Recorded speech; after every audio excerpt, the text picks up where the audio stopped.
Hello, everybody, and welcome in for another episode of Volquest Confidential, brought to you by the great people at Knoxville Smiles. I'm your host, Austin Price. Coming up tonight on the show, we have Tennessee guards Jahmai Mashack and Jordan Gainey.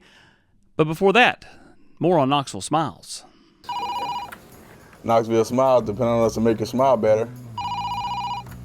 Knoxville Smiles, are you happy with your smile today? Knoxville Smiles, we're all about smiles. Hey Lance, what makes you smile? Pancake blocks. How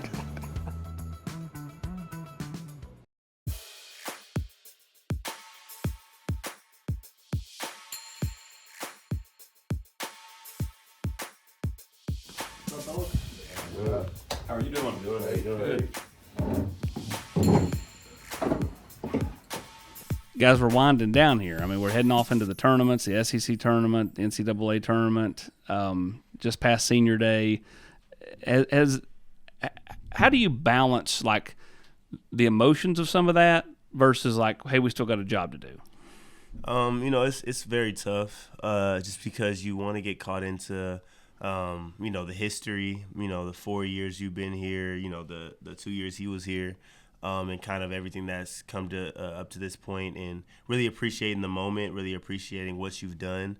But, you also still want to win. You also still want to, also know you have a job to do, and that's to finish, out in the tournament and go as far as you possibly can. So you appreciate it. You notice that it's there. You notice that, you've had a great long career, but you also know that you have to finish strong, and, you can end up making history and signifying your legacy even more if you play well in the tournament.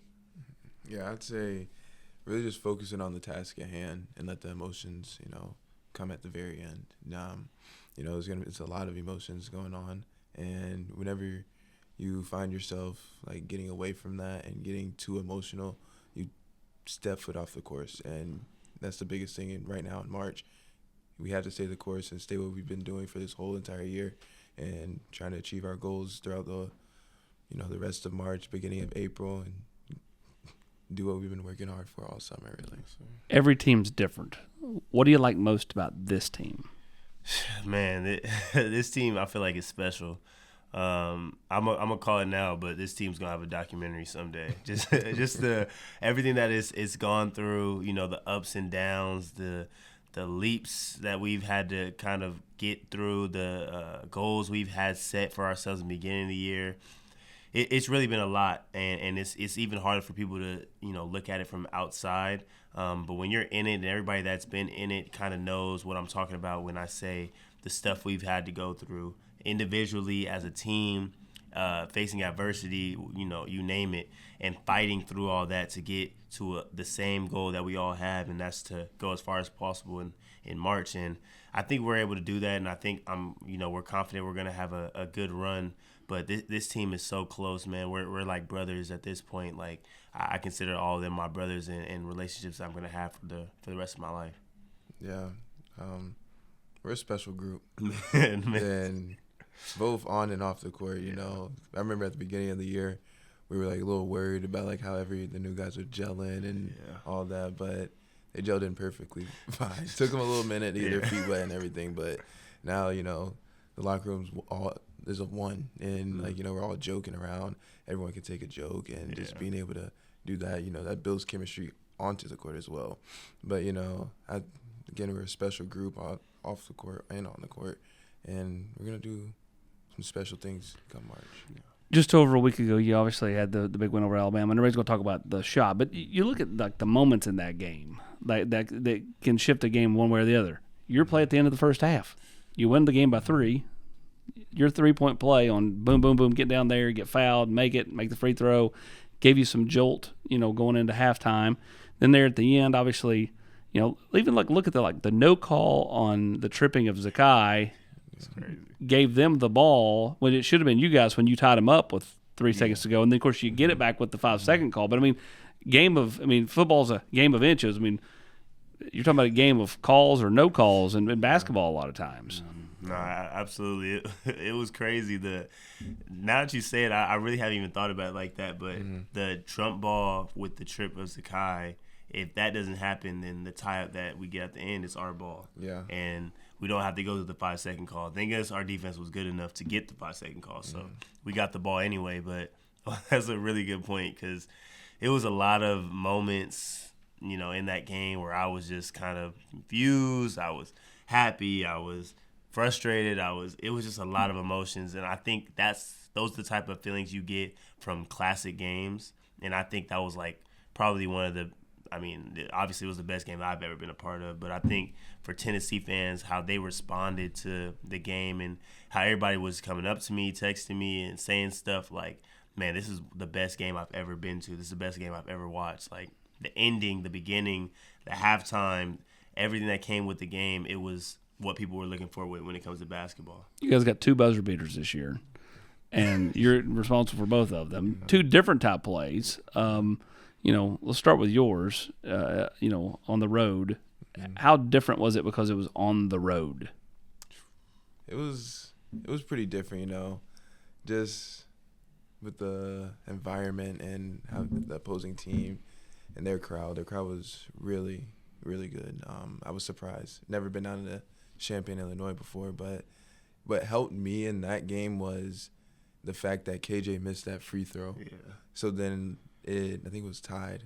So there was really not as much pressure as you really think it would be. And, whenever you practice what you're about to do in the game multiple times, it makes the game so much easier. Now we go to yours. The funny thing is when you caught the ball, the first thing that went into my mind was that, like 2 days before, I had watched your all social media thing where you all play cat at Vanderbilt. And I'm like, which and at the end you're like the guy that's the non-shooter beat the shooters, right? Right. And I'm like, well, this is going to be on Mashack, and it ends up being a cat type shot, a 25 or 30 footer, right? Right. Like what's going through the mind when it leaves the fingers? Because I know you're just trying to get up the court and get the shot off. Mm-hmm. That's easy to rush that and not take enough time, but you can also take too much time and run out the clock. Right. It was so crazy. Honestly, for me, it was like the clock was like slowly winding down in my head. When I was dribbling up the floor, all I was looking at was Sakai in the corner of my eye and the clock. I seen the 2 Alabama defenders, but they were kind of backing up as I was going. It's a tie game, so people think that you're going to go the length of the court, try to shoot a good percentage layup or maybe a mid-range or anything closer to the rim. I knew exactly what spot I was going to get to. It was just a matter of if that defender was going to help up or not. But, man, like the crowd got quiet in my head. The clock was winding down. And when I shot it, I knew I was going to make it because it was kind of the same feeling I had. I think it was 2 years ago. At Vanderbilt, playing Cap, you had the same feeling? No, not that one. But it was when I played against Missouri, yeah. And I had another it was around the same spot. I did the same stance, did the same everything, and I hit that shot in Missouri in the SEC tournament, and it was kind of the same shot I shot and made here. And right when they left my hand, I was like, oh, my gosh. So once I made it, I don't know, emotions were – it was the best. If you just go and there's 3 different parts to the celebration for me. There's Zakai, who I don't think understood what happened. Him and Rick are over there like, are we going to overtime? Right. Even though they're Right. trying to call timeout still. Then there's Lanier and you who are like giddy, like little kids, and then you're like looking at them all like it was a layup. It was like just like staring at them like it was a layup. I was like, look, it's like the most like, as the great Stuart Scott would say, as cool as the underside of the pillow. Just unbelievable. Oh my gosh, it was such a crazy moment, man. Like obviously none of this stuff was planned, but like when I shot it and made it, instantly in my head I was like excited, but I was just walk off. I was just thinking baseball. I was thinking just how they walk off, how cool it looks. So I was like, all right, just walk off. I don't know where I was going, but they didn't bring you the fur coat or the daddy hat. They did it. Maybe I'll get it one day. But I was instantly thinking baseball. And I was like, man, I think it would be cool to just walk off. And I just walked off. But I tried to keep a straight face. But once I saw JG and I saw Chaz, I couldn't help but, show my emotions. And in hindsight, when people were coming up to me like, man, this is the biggest shot in Tennessee history, like, that is just so surreal to me to be able to be a part of that. But it wasn't just, I was just happy because it was me. I was happy because everybody else was happy. I'm seeing Tennessee fans high-fiving, like clapping each other, crying. I'm seeing people hug. Like, I'm like, wow, like this is Tennessee basketball. It's a fan base. And close to the same spot on the floor, not the exact spot, but close to the same spot on the floor that Lofton made the shot over Durant, which then in turn had a subsequent 5-second call to give Tennessee the ball back. On this one, this 5-second call gives you the chance to make that shot. Right. That wasn't a buzzer beater, but again, similar spot on the floor. Mm-hmm. Tennessee goes on to win a massive game over then head coach Rick Barnes of Texas. Right. Coach Barnes, who does the best impersonation of Coach Barnes on this basketball team? That's a good question. Does anybody ever impersonate him? Oh no, we have guys that do it. We have some impersonations. I mean, you got that one guy at Alabama that that was that walk-on receiver that could do like Saban to a T. Oh my gosh. You got anybody that can do Barnes?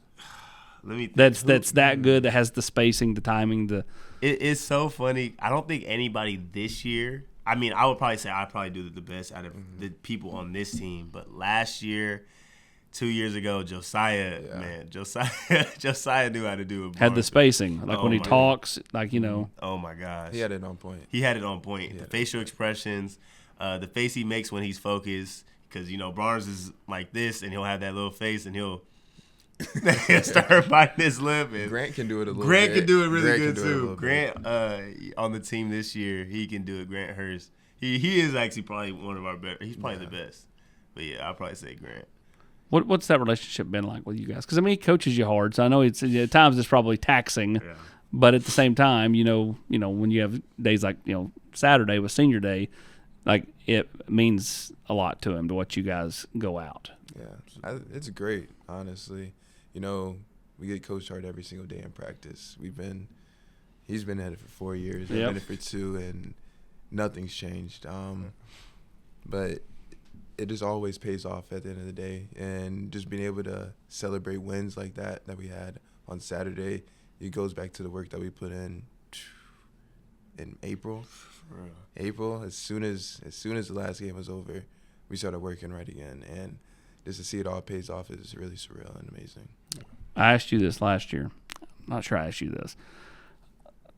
Take basketball off the equation. What makes you smile? My family. Yeah. Oh, my brothers. So your teammates or your actual brothers? Both. They're family. My family. Both. My teammates in the locker room is family, and my little brothers, they're family, but they're my brothers. Everyone in that locker room is one of my brothers. All right. Now more on Knoxville Smiles. I'm Tennessee basketball player JP Estrella. Let me give you a tour here of the offices at Knoxville Smiles. Dr. Costa is placing implants with a robot, and it's all done digitally. There's no guessing with this since it's all robotic. Dr. Wilco is the newest addition to the office. He loves to research the latest and greatest in technology, so the other doctors go to him for the newest product information and techniques. Dr. Malone is building teeth in the mouth. To him, cosmetic bonding is more like artwork. He does this without cutting your teeth down. It's all about building them up. Guys, we still have a problem. Do y'all have a bigger chair?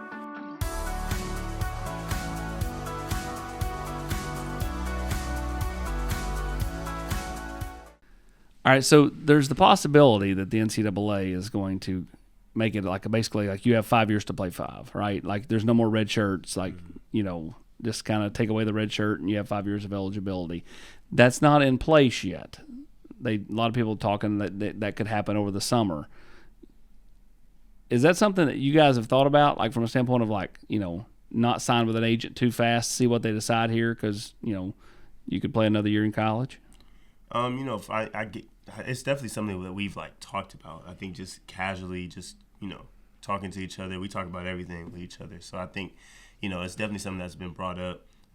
It's just so hard to tell sometimes, just because of the timeline, just because of everything that's gonna happen from here to then, how we're gonna perform in March. Yeah. Those things are really big variables on your future and what lies ahead. But I would never rule it out, never, ever, especially with everything that's Tennessee has given to me. I would never rule it out, but I couldn't say for certain, and I wouldn't want to promise anything to these fans and, get their hopes up and stuff for something that I don't know what's going to happen.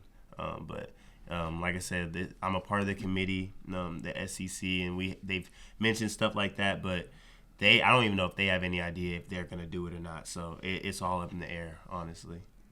Yeah, we talk about it all the time, but it's like you Who don't talks about it? Justin? I'm sure he does.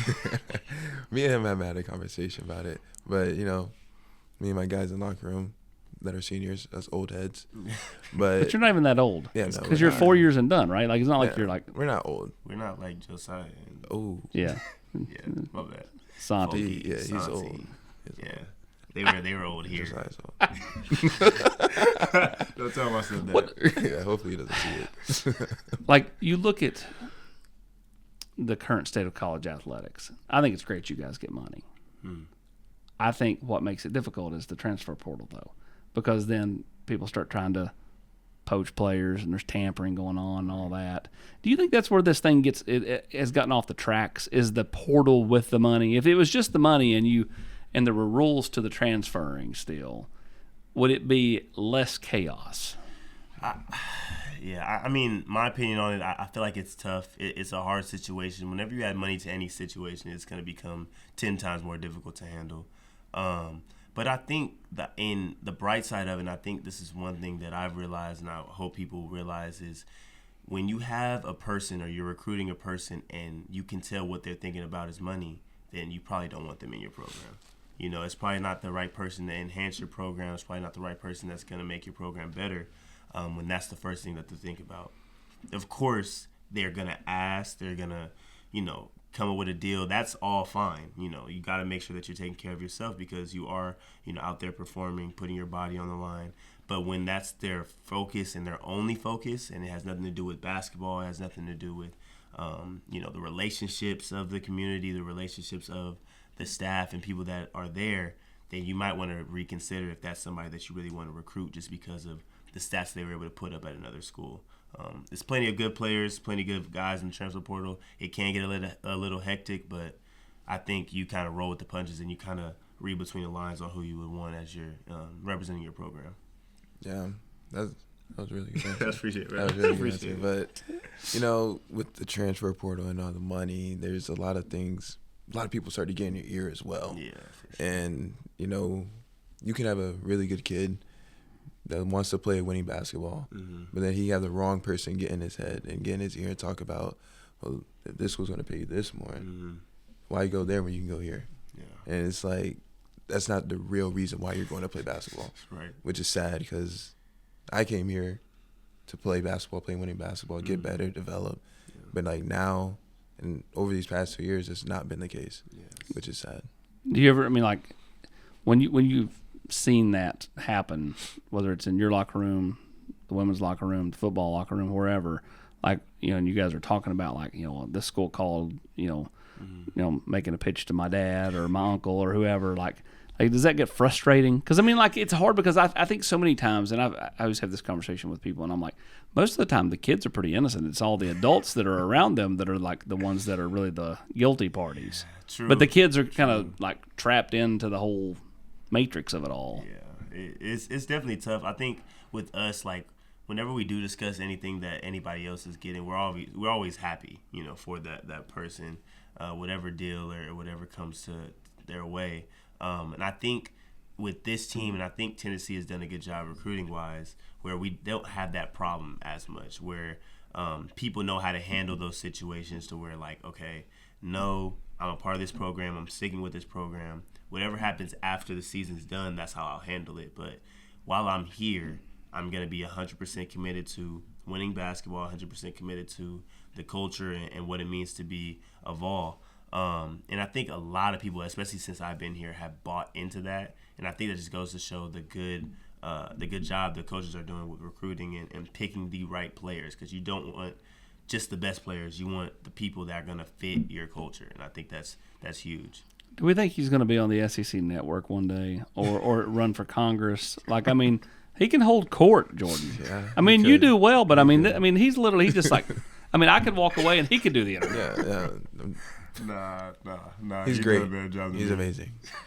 He just knows the right words. He knows what to say. I think we hire him. I think we hire him at Volquest, and then you can start covering the basketball program when the basketball's done for you. Maybe. I would need Jordan with me though. Jordan is, I need Jordan with me. Thanks, man. Appreciate it, bro. Got you, man. All right, we're gonna pick out the phone. There's two of you. I'm not gonna make two phone calls to the show. One call. What teammate? You got to agree on this, so figure it out. One player on your team that you know will always answer the phone, that you know you can always count on. Oh. I can say who, but it would be like if you don't answer, I'm gonna be. It's gonna be bad. Well, no, you got to call them. That's the point. You got to put it on speakerphone. So we're picking one person Each or No, one person together. Okay. Yeah. What you think? I was gonna call Z. Yeah, Z. I was thinking Z, but sometimes. How many times have we called Z? Apparently, Z's really reliable because this is like. Oh, so it's not the first time. Oh no, it's not the first time. Dubar called like 4 people before it finally. He got like 3 people calling him back though. Z's the only answer, for sure. Whoa, wait, that's like 3 rings. I hope he's at the gym. Right.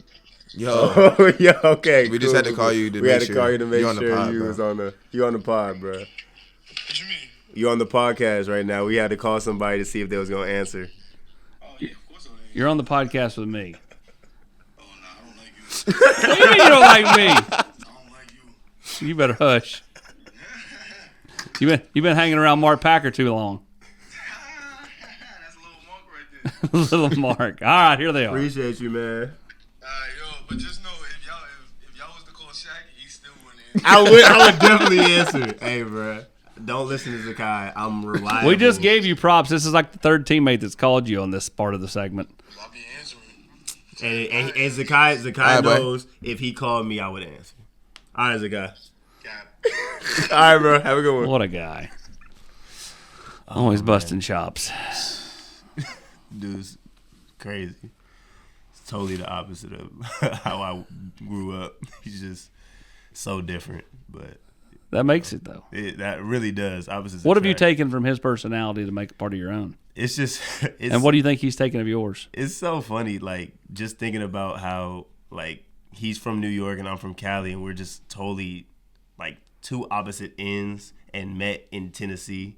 It's just it's so funny how life works. Like, you know, sometimes when I'm around him too much, I'll start saying words that I don't usually say that he says, and I'm like, bro, why am I saying that? It happens. It does happen. Or you hear somebody's laugh, and all of a sudden you like Start develop a laughing little like bit. that. Yeah, nah.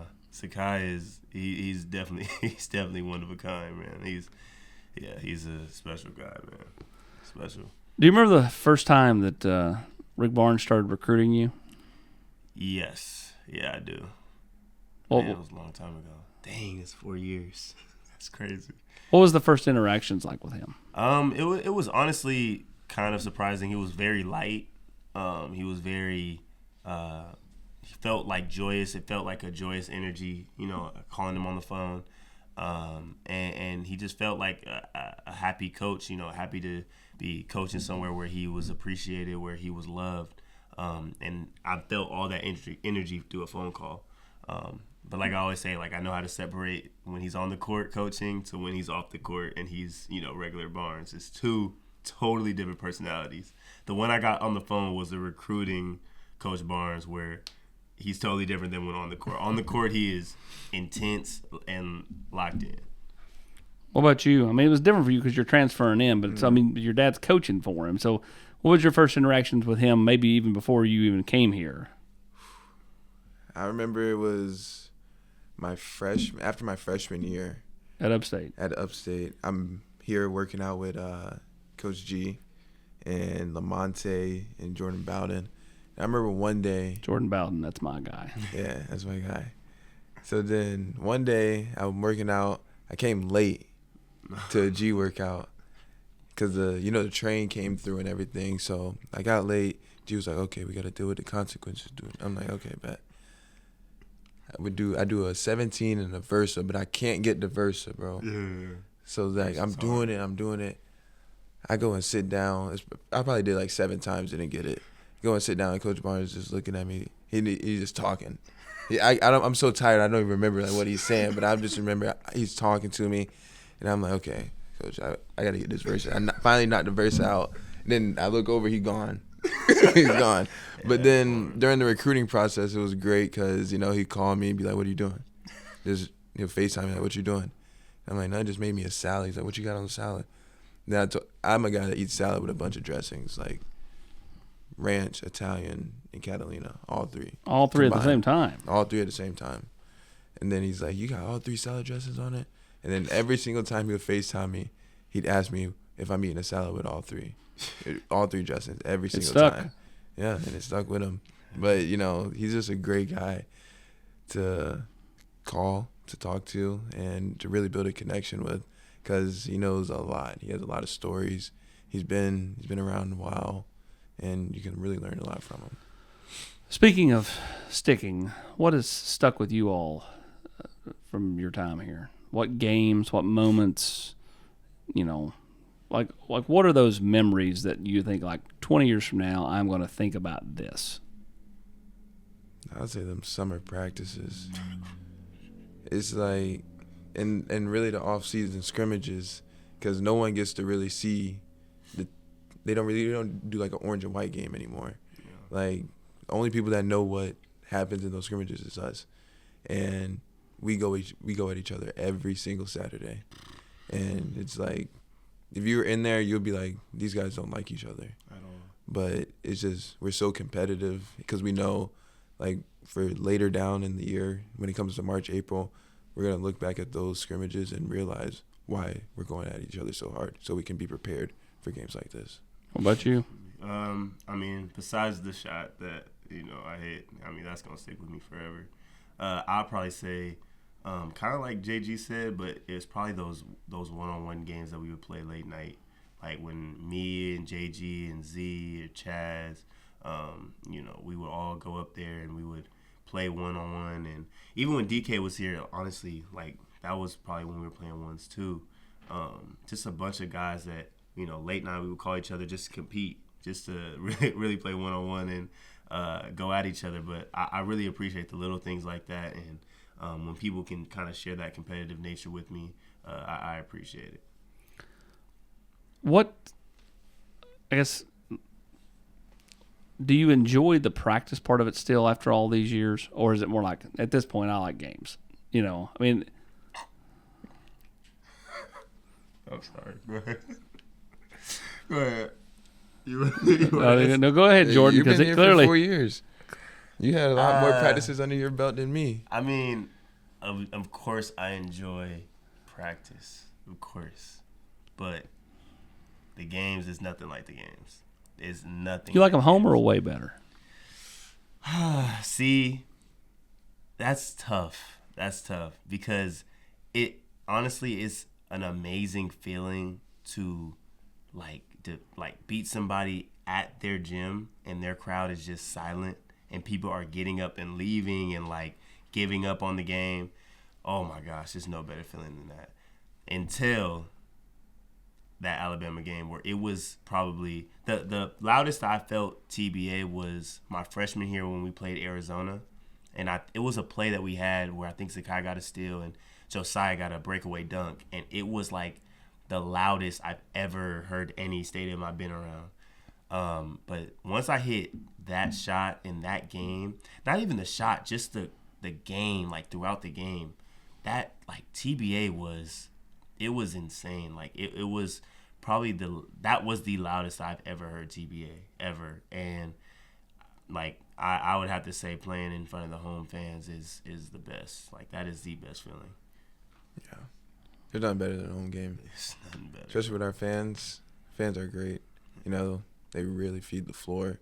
They're loud to a point where it may be too loud when we're on defense and we can't hear each other and can't communicate. But I'm not complaining at all. At all. I'm not complaining. At all. I just love it, You've been here 2 years. You've been here 4. Yeah. A lot of people sit in the same seats. Are there people you look for every game? You're like, oh, there's that. There's that. Even if you don't know who they are, you recognize them, right? Yeah.